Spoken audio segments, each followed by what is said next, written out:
streaming golden fingers of light across the shadows and almost instantly warming the chill from the air and my skin. If it was a sign from Cade, then it was appreciated. I dried the last of my tears, blew a kiss to the sunrise, then turned and walked back down the path to my car. My phone, which I'd left sitting on the front seat along with my handbag, was flashing, which meant there'd been a call for me when I was up at the cliff edge. I dropped into the driver's seat and reached for the phone, then hesitated. I knew without looking that the call would be from Jack. He excelled at that sort of timing, always catching me when I least expected or wanted it. Besides, everyone else in my life knew that I was up here saying my goodbyes, and they wouldn't have interrupted me for anything less than a disaster. And if it was a disaster, there were better ways to contact me than using a phone. Hell, Quinn could have just found me telepathically. The link between us had grown a lot stronger since Kye's death. Kye. The thought of him had my stomach twisting. I closed my eyes and pushed away the guilt and the anger and the pain that always rose at the mere flicker of the memory. I'd killed my soulmate. Willingly. And now I had to live with the consequences. Even if part of me still just wanted to curl up and die. I glanced down at the phone again. It was tempting to ignore Jack's call, but I couldn't. I'd chosen to live, and whether I liked it or not, the Directorate was a part of my life. I flicked a switch on the phone and brought up the call data. It was definitely Jack. I'd told him 2 days ago that I was ready to go back to work, but now that the time was here, I wasn't so sure. Truth be told, I didn't want to pick up a gun again.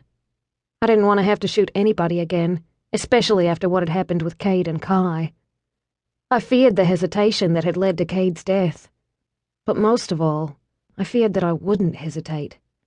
That I'd become the unthinking killer that Jack wanted me to be, simply because of the fear that I'd lose someone else if I didn't.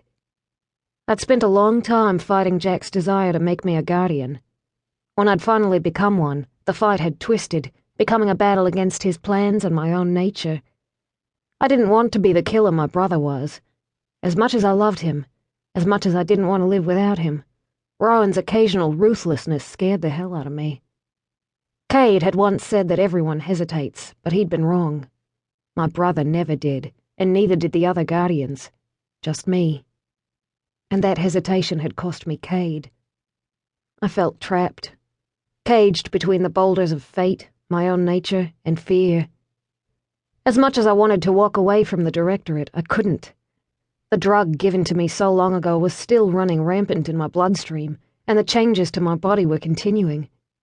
The scientists monitoring me were almost positive that, unlike the other recipients of the drug, I wouldn't gain the ability to take on multiple shifter forms, meaning I was stuck with the alternate shape of a goddamn seagull, but my clairvoyant skills were still growing, still changing.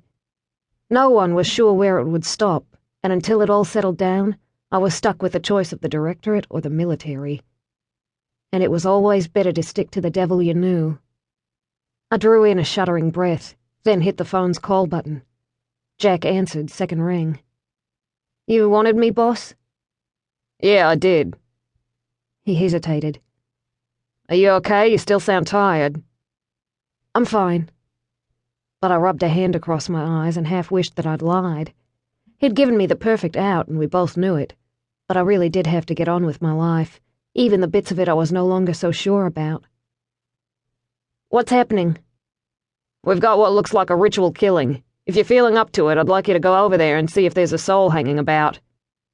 "Sure, send me the address and I'll head straight there." I hesitated.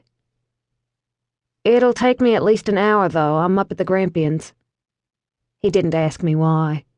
He knew it was Cade's final resting place, and he also knew I'd missed the funeral. "That's fine. Cole and his men are only just heading to the scene themselves. I'll send the report and the address to your onboard." "Thanks, boss." He grunted and hung up.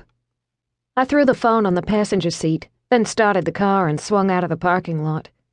The computer beeped as I turned onto the Grampians Road and headed for the Western Highway.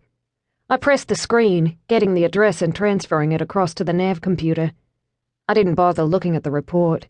I preferred getting my impressions from Cole and my own observations.